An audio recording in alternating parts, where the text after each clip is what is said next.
The situation in Sumy and Kursk regions has now been partially stabilized. In particular, the settlement of Andreevka has already been liberated by the Ukrainian Armed Forces, and another one will be deoccupied in the near future. This was stated by the new commander of the Airborne Assault Troops, hero of Ukraine Oleh Apostol, in an interview with the Telegraf.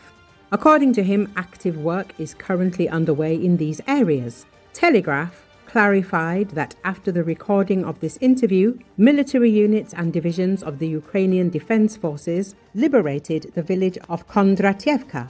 We are constantly working not only on the quantitative component, but also on qualitative growth. For example, we have changed the principle of firing and have good results.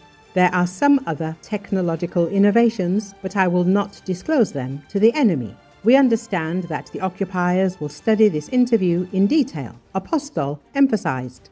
He added that he is currently preparing 2 surprises for the Russian army. He already has everything for one of them, and for the other, he needs resources and time, but it is planned to be implemented very soon. If everything works out, it will be very difficult for the enemy. This concerns both the technological and engineering improvement of our positions. We will create such kill zones for the Russians that they will die in droves. If they get there, today's losses will seem minimal to them, the Air Assault Forces commander announced.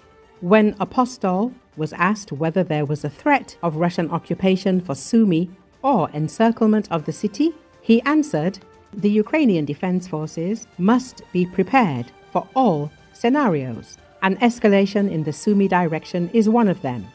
Active work is currently underway to build fortifications. As we have already said, the situation directly on the contact line is now partially under control. Can the enemy transfer more reserves and intensify the offensive here? Certainly."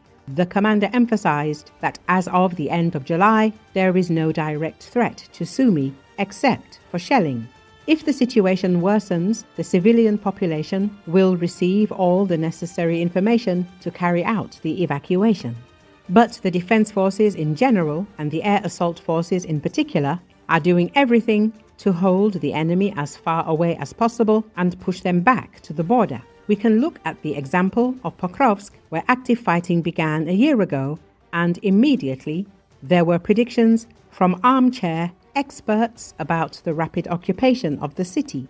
However, the situation was leveled and the city was held. Pokrovsk remains under the control of Ukraine despite the deterioration of the situation. But a whole year has passed, and we understand at what cost this may happen. This is a war, and there are dynamics here, Apostol warned. The Airborne Assault Commander concluded that Ukraine underestimated the thesis. If you want peace, prepare for war after gaining independence.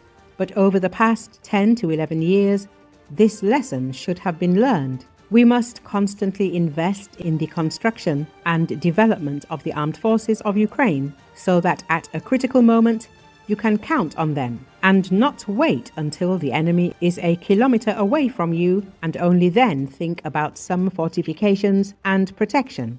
The hero of Ukraine believes.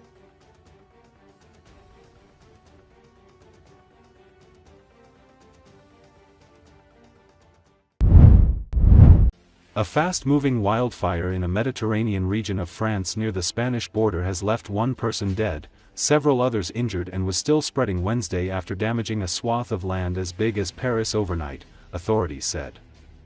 According to Associated Press, about 1,800 firefighters were fighting the blaze, which broke out Tuesday afternoon in the village of Ribot in the Aude region, a rural, wooded area that is also home to wineries. The wildfire remained very active on Wednesday and weather conditions were unfavorable, the local administration said in a statement. One person died in their home and 9 others were injured, including 7 firefighters, and at least one person was missing, the statement said. It said the fire had spread for over 12,000 hectares of land, which represents a surface larger than the size of the French capital. That makes it the biggest wildfire in France so far this summer.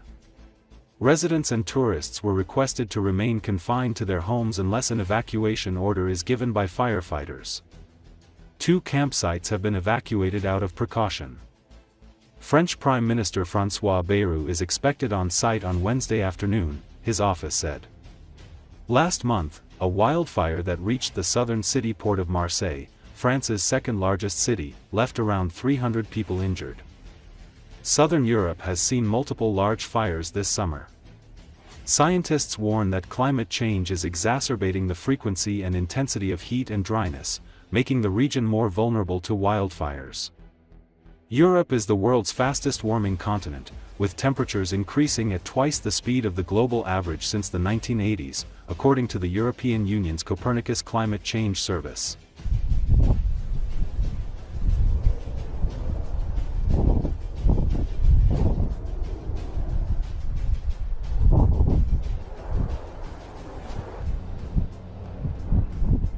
Ah, ils remettent notre... Ouais, j'entends.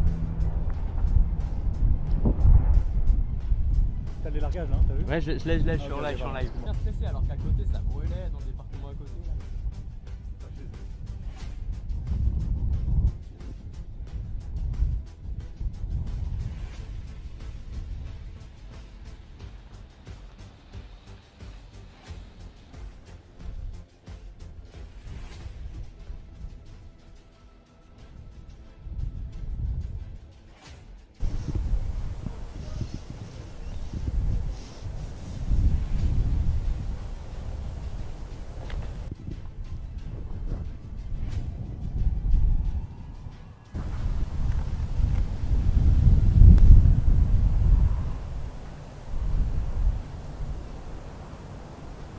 Ok, bon là t'as des belles images là. Ouais, bien sûr.